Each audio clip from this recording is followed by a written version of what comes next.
9 things I've stopped paying for, not 9 things I've given up. That's a different video and a much sadder one.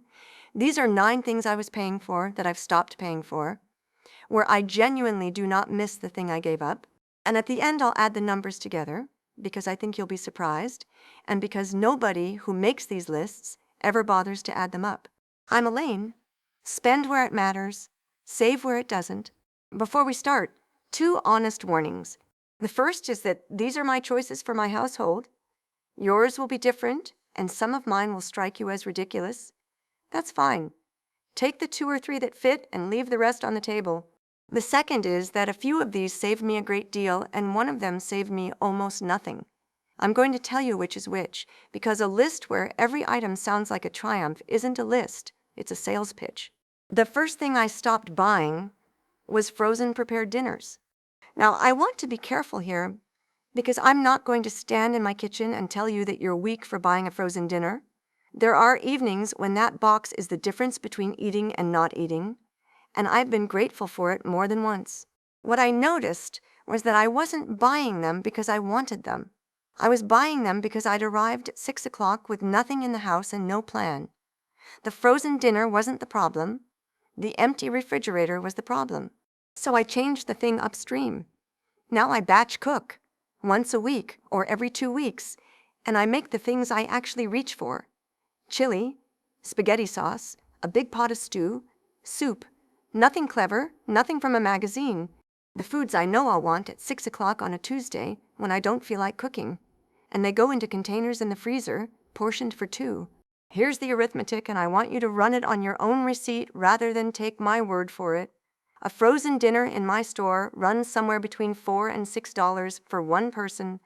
The same meal made in a batch of 8 comes out closer to $2 a portion. Say you were buying 4 a week.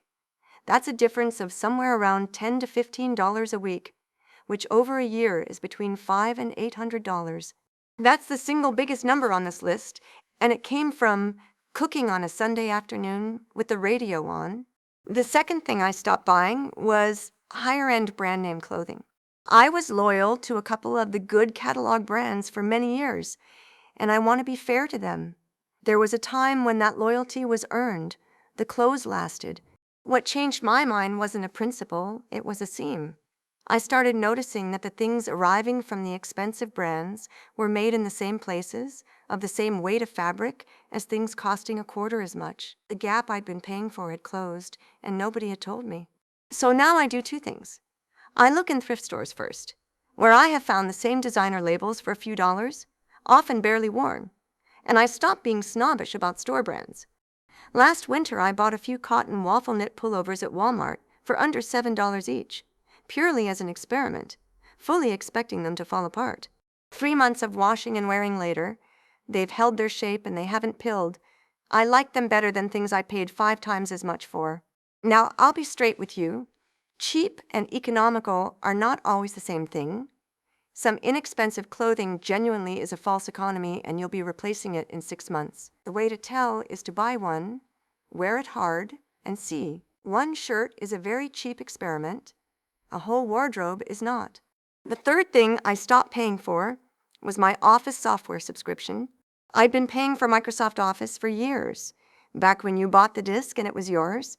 Then it moved to a subscription, and the price for the personal plan is now $99.99 a year.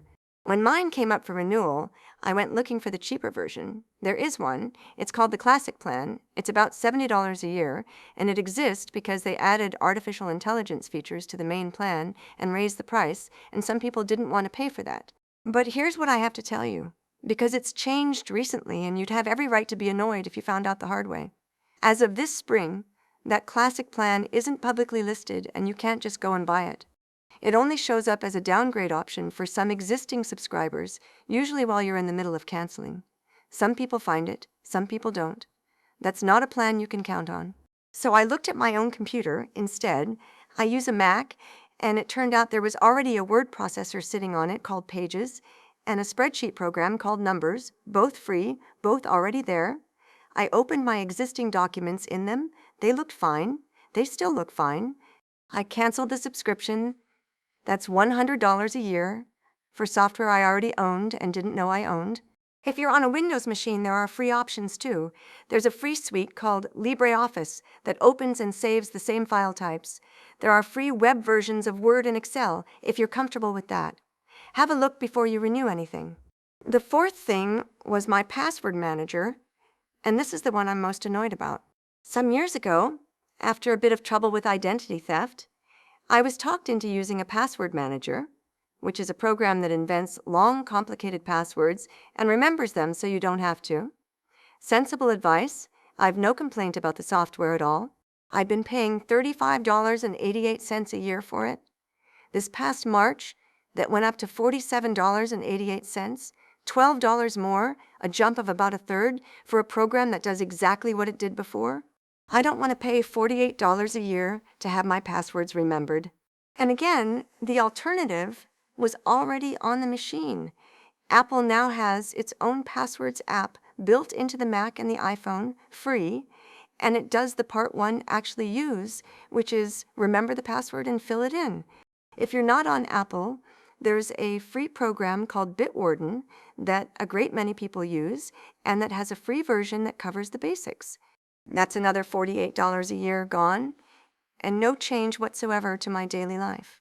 I want to point out the pattern in those last two, because it's the real lesson. Neither of those subscriptions was a scam. Both were fine programs, but both of them were quietly getting more expensive, and both had a free equivalent already installed on equipment I'd already bought.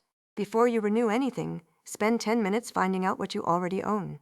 The fifth thing I stopped buying was most of my skincare. I had built up a shelf. A cleanser, a toner, a serum, a different serum, an eye cream, a day cream, a night cream, and something for my neck as though my neck were a separate person. So I did what I used to do with a supplier catalog.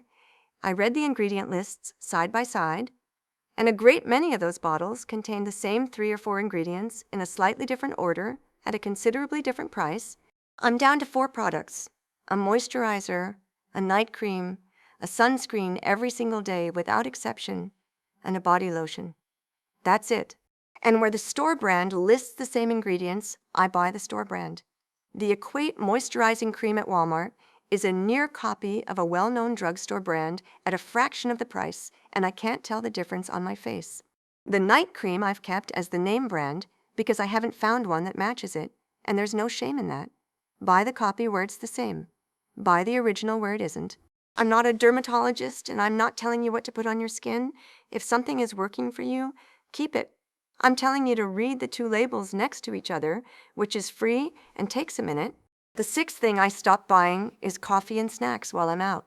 This is the one that adds up fastest and shows up nowhere in your budget because it never looks like a purchase. It looks like a Tuesday. The way I fixed it isn't willpower, because willpower is unreliable and I've got other things to do with mine. I just made sure I'm never in the position of being hungry, out of the house, and standing near a counter. There's a small bag of nuts in my purse at all times. There's always a drink with me, hot tea in the winter, iced in the summer. Do the arithmetic on this one for yourself. A coffee out is what, $6 now, and something to go with it is another $4. If that happens twice a week, that's $20 a week and a little over $1,000 a year. $1,000 on things I didn't plan to buy, didn't especially want, and don't remember afterward. I'll say the honest part too. I still go out for coffee with a friend on purpose, because I enjoy it and because sitting across from somebody is worth $6. What I've cut out is the accidental one, the one I bought because I was standing there. The 7th thing is streaming services, and I've cut back to 1 at a time. 1, not 1 of each kind. 1 total. Here's how it works in this house. When a new season of something I love comes out, I wait. I let the whole season finish. Then I subscribe, watch all of it, and cancel before the next month bills. Then I move on to the next one. These services run somewhere around $10 or $11 a month each now, and the prices change often enough that I'd tell you to go and look at your own statement rather than trust my figure, but suppose you have 4 of them. That's around $44 a month, which is over $500 a year. Rotating 1 at a time, watching properly, and canceling, I spend perhaps $130. That's close to $400 a year, And here's the thing nobody says out loud. I watch more, not less. When I'm paying for one service for 1 month, I actually sit down and watch the thing I signed up for, instead of scrolling through 4 libraries and going to bed. And in between, there's free television. There's plenty of free streaming with advertisements on the boxes most of us already have. There's more there than any of us will get through. Set a reminder on your phone for the day before it renews. That's the whole trick. Every one of these companies is quietly relying on you forgetting. The 8th thing I stopped buying is 15 kinds of tea. Now this one saved me almost nothing, and I'm including it anyway. I want to be honest with you about that, because I could easily have said nothing and let you assume it was $100. I used to have a cupboard full of boxes, every flavor, and I do love them, but most of them sat there for 2 years, and the reason I gave myself was that I was keeping them for when company came. Well, company comes a few times a year, and nobody has ever walked into my kitchen hoping for a choice of 25 teas. So I'm down to 2, English breakfast in the morning and something calming at night. The money saved is maybe $30 a year. The reason I'm telling you is what it taught me, which is that I'd been buying for a version of my life that doesn't exist. The imaginary hostess with the 25 teas. And once I noticed I was doing that with tea, I found I'd been doing it in about 6 other places in the house. The good tablecloth, the serving dishes, the spare everything for the guests who mostly don't come, that noticing was worth a great deal more than $30. The 9th thing I stopped buying is paper towels, or nearly. I keep 1 roll in the house for the genuinely unpleasant jobs, and I'm not going to pretend otherwise. But the everyday wiping, the counters and the spills and the hands, is now a stack of cotton cloths in a drawer and a bucket for the dirty ones. They wash in with the towels. They cost nothing extra to run. If you're going through a roll a week at $1.50 or $2 a roll, that's around $100 a year going into the trash a sheet at a time. The reason this one works, when a lot of these swaps don't, is that I didn't have to remember anything or try harder. I put the cloths where the paper towels used to be. That's it. Any change that requires you to be a better person every single day will fail. Changes that rearrange a drawer tend to stick. Now, a 10th I haven't done yet, and I'm going to be honest that I haven't done it. I'm going to cancel Amazon Prime. It's $139 a year, and I've had it for years, and I keep not canceling it because it is genuinely convenient. But here's what I worked out. Without Prime, you get free shipping once your order reaches $35. So the plan is simply to let things sit in the cart until they add up and then order, which is what I used to do anyway. Before somebody convinced me that waiting 2 days instead of 1 was a hardship. I'll tell you the case against canceling because it's real.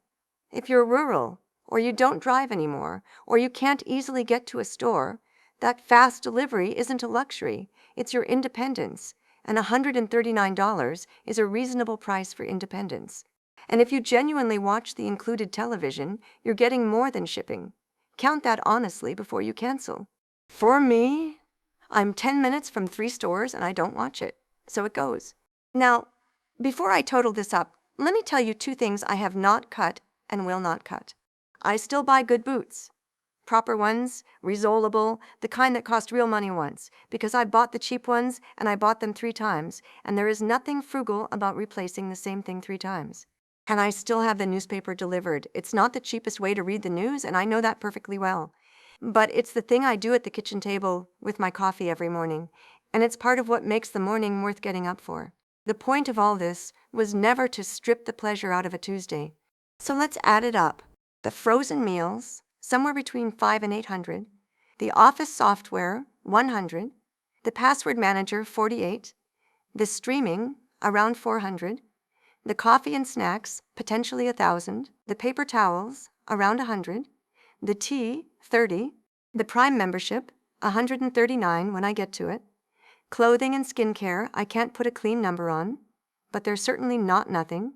Even at the cautious end, that's well over $2,000 a year, and not one of those changes made a single day of my life worse. 2 things I'd ask you to remember. Every one of these numbers is my household in my part of Ohio at today's prices. Run yours. Your streaming bill isn't mine, and your grocery store isn't mine. And don't do all 9 at once.